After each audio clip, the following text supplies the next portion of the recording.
Good evening and congratulations to the class of 2025. Tonight, I have the pleasure of introducing Diana DiZoglio, who serves as the 26th Auditor of the Commonwealth of Massachusetts. As a former state senator, state representative, small business owner, and nonprofit manager, Auditor DiZoglio's history in public, private, and nonprofit sectors has provided her with well-rounded insights around the real and pressing needs of working families across Massachusetts. She's used those insights to work alongside elected officials, labor, community advocates, stakeholders, and everyday working people throughout the Commonwealth's cities and towns. Leading the Office of State Auditor, Auditor DiZoglio is committed to help move Massachusetts forward by working to increase transparency and accountability in state government and ensure no matter where a family background, bank balance, or zip code has a state government working for them. Again, with my pleasure to introduce Auditor Diana DiZoglio. Thank you. Madam Superintendent, thank you so much.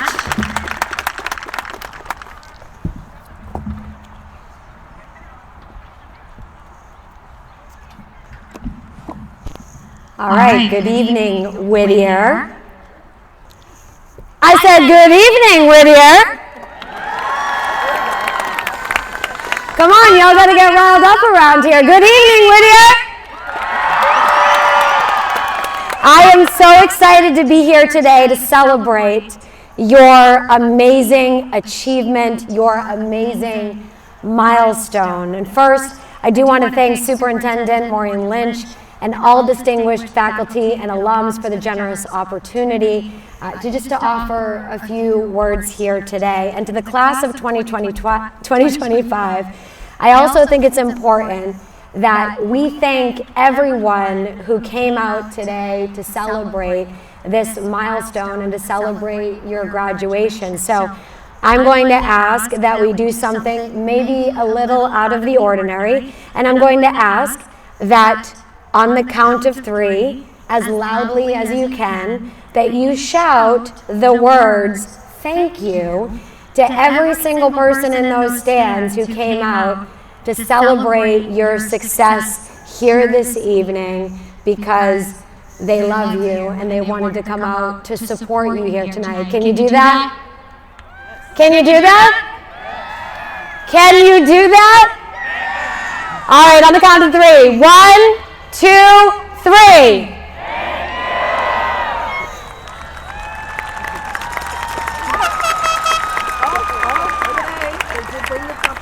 Thank you, parents. Thank you, loved ones. Thank you, friends who came out to support. And thank you to all the teachers for supporting these amazing graduating students here tonight. Class of 2025, this is a day to be loud and proud. You're finally graduating.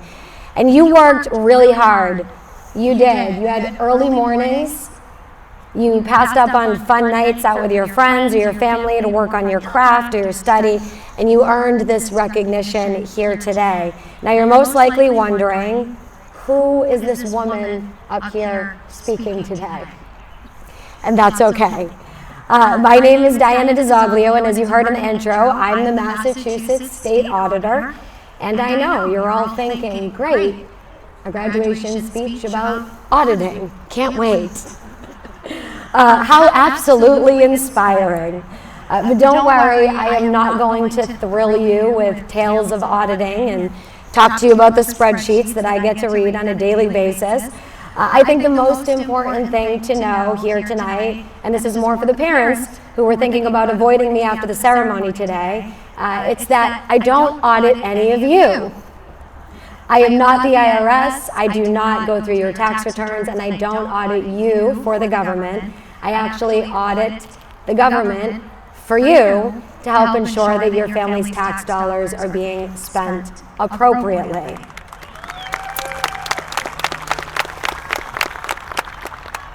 And now that that's been cleared up, I am here tonight just to share a little bit about my personal journey and to speak to the power and importance of being resilient, disciplined, determined, and hopeful in working towards a better future, part of the theme here tonight. I was born to a 17-year-old single mom just down the road in the city of Methuen. And my birthday, June 5th, don't ask me the year, was actually supposed to be my mom's high school graduation day, just like many of you here today. But my mother didn't end up graduating that day that I was born, and after having me, she had to find work without a diploma, without a certificate, and she worked as a nurse's aide. She supported the two of us while earning very little money. She struggled, we struggled, and while times certainly weren't as difficult as they could have been, and we counted our blessings, they also weren't easy. I grew up with domestic violence in the home, and I was also sexually abused as a young child. My family battled mental illness and faced serious addiction issues. And we didn't always know where we were going to sleep, and we moved around a lot. So I was bounced from school to school, and as a teenager, I didn't make things any easier on my mom by skipping classes and partying instead of doing my homework. And when I was around your age, I did graduate, but I barely graduated as a struggling student at Methuen High School. But thankfully, those early challenges didn't dictate my future, and eventually my path would lead me to take courses at Middlesex Community College while I simultaneously waitressed and cleaned people's houses to pay the bills. And once on that path, I recognized the importance of surrounding myself with positive influences instead of negative ones to keep myself strong, focused, and disciplined. And it became really important to choose my friends more wisely, because those you choose to surround yourself with can either drag you down with bad habits and bad advice, or build you up with good habits and good advice. And I decided to seek out mentors and talk to people who had seen success about how to overcome some of the hurdles I was facing both personally and professionally. And one of those mentors in my life was a professor who, she didn't know that by spending just a few minutes of her time with me on an as-need basis, she would help change the course of my life. She saw potential in me when I didn't see it in myself, and guided me towards applying for a scholarship that I ended up getting, which led to my becoming the first in my family to not only graduate from high school, but also go on to earn a bachelor's degree. And after working really hard to finally graduate, I was offered a job working at the State House in Boston for an elected official, a state representative. And full disclosure, at that time in my life, I had no idea what a state representative was or what a state representative did. But I needed a job, and the state representative needed someone who spoke Spanish. Y claro que quería la oportunidad de trabajar en Boston, en la Casa del Estado. I took the job going to work in Boston at the State House. And friends, I learned about all the really great things that our government can do to help people, from helping make sure kids across the Commonwealth get access to great educational opportunities like those here at Whittier, to helping people access job training opportunities, to helping ensure that families can access affordable health care. But within just a short time of working there, I also learned about the darker side of our state government and how it can operate in the shadows. You see, while working there at our own state house in Massachusetts as a younger woman in my 20s at the time, I was sexually harassed, and the way that they thought it was appropriate to deal with that harassment was to fire me. That way, the harassment would just stop. But friends, they didn't just fire me, they also required that on my way out the door, I signed away my right to talk about everything that I had seen, witnessed, or experienced behind those closed doors up on Beacon Hill among some of the most powerful politicians in the Commonwealth. And I had a decision to make, and I decided that I wasn't going to let them get rid of me or keep me quiet, and I wasn't going to leave state government like they told me to do. I was instead going to run for state representative myself, and a little over a year later, I walked back into that same chamber that dismissed me as the youngest woman elected to serve in the House of Representatives at that time.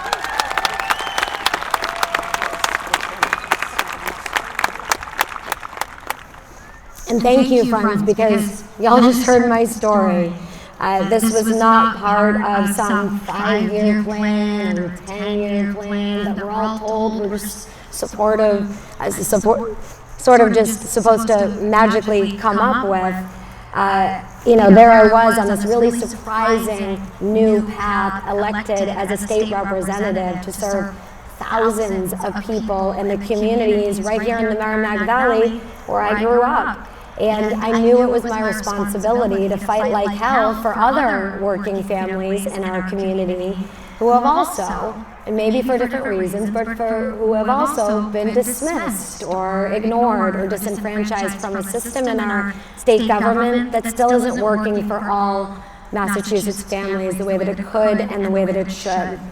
And I fought for what I believed was right, worked hard, ignored the haters, and eventually became a state senator, where I was the youngest woman serving in the Senate until I more recently got elected to be your state auditor, and am now the youngest statewide elected official in Massachusetts.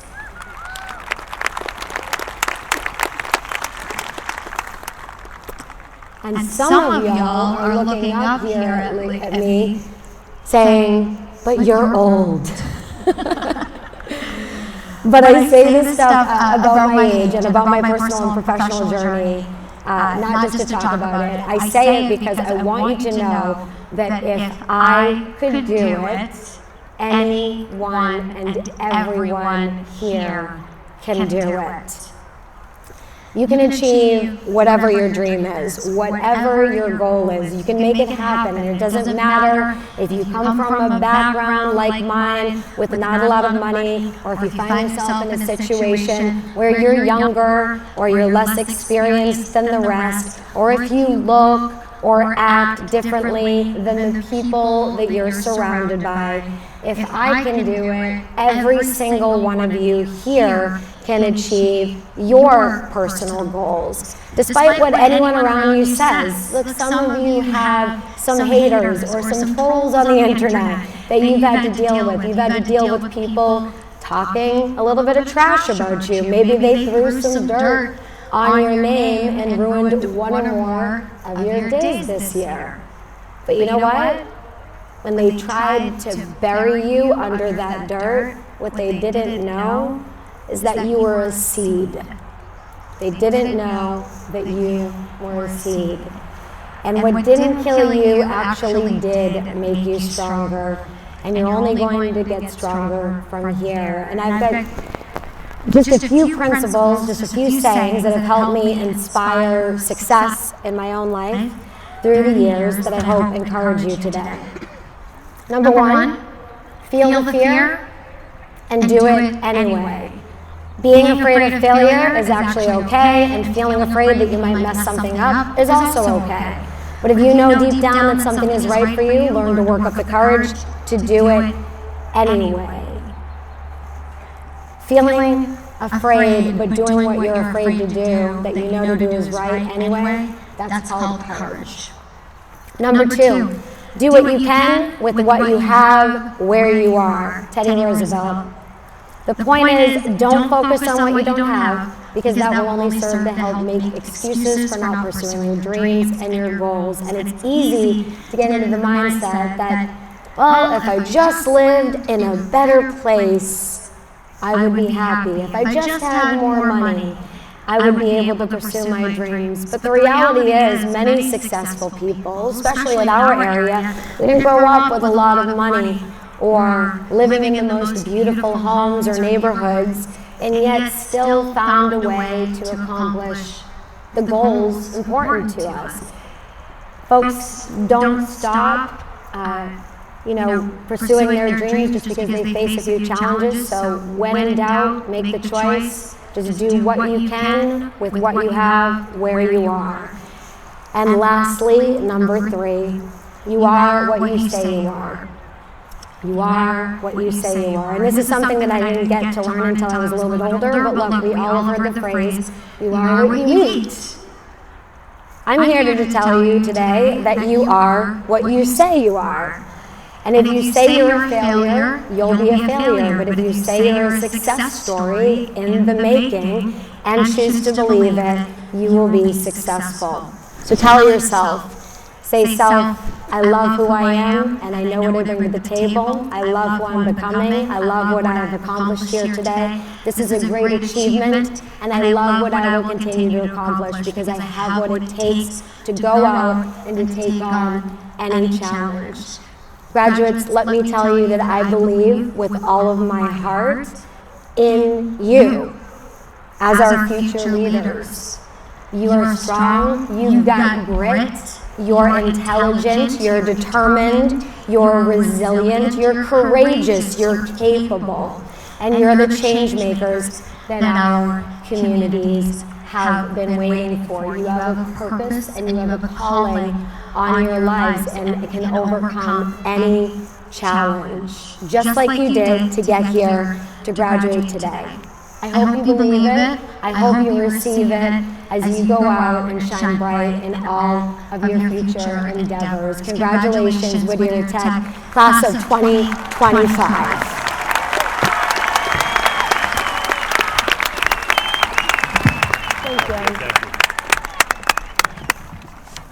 Okay, thank you.